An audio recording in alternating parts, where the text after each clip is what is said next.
না ঠিক আছে ঠিক আছে।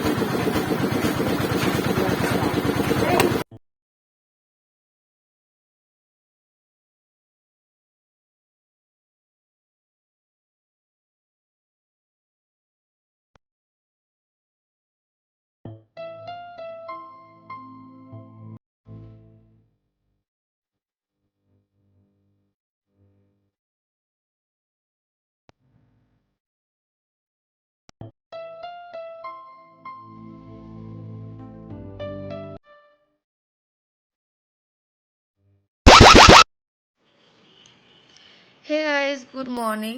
তো কেমন আছো? আশা করি ভালো আছো। আমি লিপি, আমার নিউ ব্লগে সবাইকে স্বাগতম। ভালোবাসাতে ব্লগটা শুরু করলাম।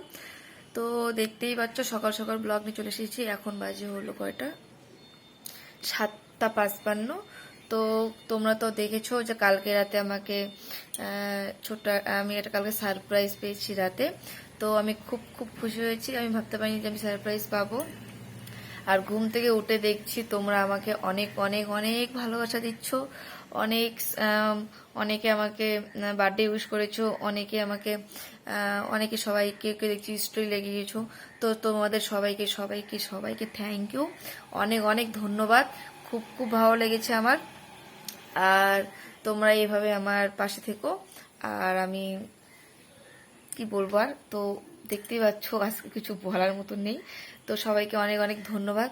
তো চলো, আজ বার্থডের দিন সারাদিনে কি করছি তো সব শেয়ার করবো তোমাদের সামনে। তো আমার সঙ্গে ব্লগের সঙ্গে থেকো, পাশে থেকো, কন্টিনিউ ব্লগটা দেখতে থাকো। সারাদিনে কি করছি তোমরা দেখতে পারবে।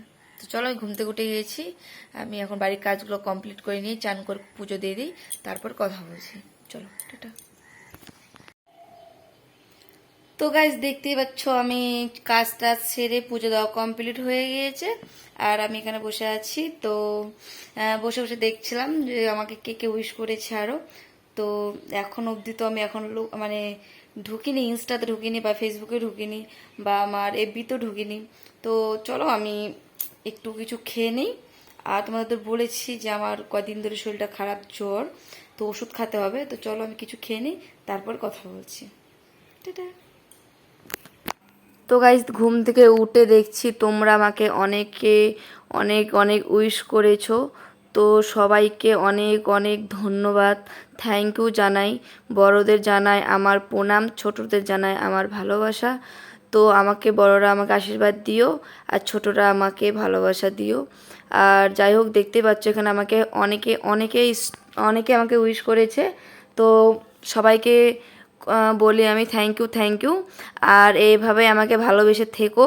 তো এখানে হোয়াটসঅ্যাপে দেখার পরে আমি গিয়েছি হলো মেসেঞ্জারে। তো মেসেঞ্জারে গিয়েও দেখছি আমাকে মেসেঞ্জারেও অনেক মানে অনেকেই এসএমএস করেছে, স্টোরি লাগিয়েছে। তো আমি সেগুলো শেয়ার করব। তো তার আগে তোমাদেরকে আমি দেখিয়ে দিই কতজন এখানে আমাকে উইশ করেছে। তো এখানেও মেসেঞ্জারে অনেকেই উইশ করেছে। তো খুবই খুবই ভালো লাগলো আমাকে দেখে। আর তোমাদেরকে অনেক অনেক থ্যাংক ইউ জানাই। থ্যাংক ইউ সো মাচ আমাকে এভাবে ভালোবাসার জন্য, আমাকে বার্থডে উইশ করার জন্য অনেক অনেক ধন্যবাদ তোমাদের।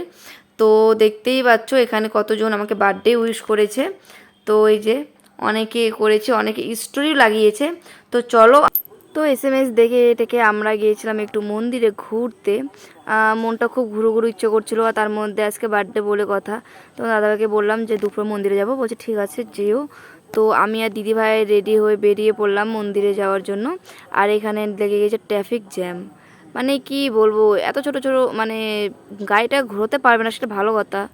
তো জ্যাম লাগার কি আছে। তো এখানে অনেকক্ষণ থেকে দাঁড়িয়ে থেকে থেকে আর গাইস তোমাদেরকে বলছি যাদের স্টোরি আমি লাগাতে পারিনি, তো তাদের জন্য তার জন্য আমি সরি, অনেক আমি খুব দুঃখিত। তো যাই হোক, দেখতেই পাচ্ছ আমার কেমন লাগছে একটু বলো তো। আর কি বলবো, শরীরটা তো খারাপ, তোমরা হয়তো বুঝতেই পারছো কি না জানি না। তো কথা বলতে বলতে মন্দিরে চলে এসেছি। আর এই যে দেখতেই পাচ্ছ মন্দিরের উপরে চলে এসেছি। মানে মন্দিরে আসলে একটু মনটা খুবই ভালো হয়। মানে কি আর বলবো, শান্তি লাগে একটু। তো মন্দিরে আসলাম, এসে চারিপাশটা একটু ঘুরলাম, ঘুরে টুরে এই যে চারিপাশটা ঘুরে টুরে আমরা এসে একটু মন্দিরে প্রণাম করলাম, প্রণাম টুনাম করে এদিকে মাকে দর্শন করলাম। করে তোমার দাদাভাই হঠাৎ করে ফোন করে বলছে যে কিছু প্রোগ্রাম করবো, কিছু বাজার করবো। তো বাজার টাজার করে কিছু বাজার করেছি, করে এখন আসলাম হাটের মধ্যে বা হাট করে দেখতে পেয়েছি ফুচকার দোকান। তো দিদিভাই আর আমি ফুচকা নিয়েছি, তোমরা দেখাচ্ছিলাম যে আমি বাজার করলাম। তো এখানে পিসি ছিল, তো পিসিকে আমি একটু দেখাচ্ছিলাম। তো ওই যে আমাদের এখানে হাট বসে বাড়ির সাইডে, তো পিসি মুখ ঢাকা নিচে কিভাবে দেখো, পিসি বলছে না আমাকে দেখাস না। দিদিভাই বললো হাই হাই। তো আমি এখানে বাজারটা এখানে রেখে তো চলো আমি ফুচকা খেয়ে নেই। পিসিকে বললাম পিসি ফুচকা তাহলে খাওয়াও। তো ওই যে দেখাচ্ছিলাম প্রচুর গরম, ঘেমে গিয়েছি। বলছে আমাকে দেখা যাচ্ছে, আমি বললাম হ্যাঁ। তো পিসিকে বললাম পিসি ফুচকা খাওয়া, পিসি বলছে হ্যাঁ খা নিশ্চয়ই, ছোট বৌমার বার্থডে বলে কথা, ফুচকা না খাওয়ালে হয়। তো পিসি ফুচকা এখানে খাওয়াচ্ছিল। আর এখানে দিদিভাই মোবাইল ধরছে, পিসি বলছে পিসি দেখো দেখা যাচ্ছে। আমি বললাম হ্যাঁ দেখা যায় ওইভাবে, আমি মোবাইলটা ধরি তো ওইভাবে কথা বলছিলাম। তো বলছে দেখো হাম লোগ কো ইধার বাটি পাকড়া দিয়া রে বাবা। তো যাই হোক এখানে ফুচকা দিয়ে দিচ্ছিল। তো এই যে ফুচকা এখানে দিদিভাই হাসতেছিল, বলছে কি মোবাইলটা এমন থো আমাকে যেন দেখা যায়। আমি ঠিক আছে নাও। আর আমাকে না ডাক্তার টক জল খেতে মানা করেছে, আর আমি বেশি করে টক জল খাচ্ছিলাম। আর কি বলবো, এত দাঁতের ব্যথা করছে এখন, আমি কি বলবো, কথা বলতে খুব অসুবিধা হচ্ছে। তাও আমি তোমাদেরকে কষ্ট করে অনেক ব্লগটা দেওয়ার চেষ্টা করছি শেয়ার করার জন্য। তো যাই হোক এখানে টক জলগুলো ফেলে ফেলে আমি ফুচকাটা খাচ্ছিলাম। ঝাল কম হয়েছে তাই বললাম একটু কাকু ঝাল একটু বেশি দিও। তো একটু মিষ্টি মিষ্টি করছে আলুটা। তো বলছে ঠিক আছে। তো এখানে বললাম, তো দেওয়ার পরে ফুচকা খেয়ে নিলাম। তো ফুচকাটা ভালোই ছিল, টেস্টি ছিল। আর আমার এত গরম লাগছিল, গরমের জন্যে আমার মানে মুখ জ্বলছিল। তো আমি আর বেশি খেতে পারিনি। তো দেখতেই পাচ্ছ এখানে দিদিভাই খালি হাসছিলো, বলছে ভিডিওটা অফ করে দে। তো এখানে ফুচকা খাওয়া হয়েছে, দিদিভাইটা হাই করে দিল। তো আমার এখানে খুব মুখ জ্বালা করছিলো, কেমন লাগছিলো। তো আমি এখন ফুচকা খেয়ে বাড়ির দিকে রওনা দিয়ে দিলাম। তো চলো ভিডিওটা ভালো লাগে like comment and share subscribe করে দিও। আমার বাড়িটাতে ঢুকি। আর দেখা হচ্ছে নেক্সট ব্লগে, রাতে খুব ব্লগ নিয়ে এসছি।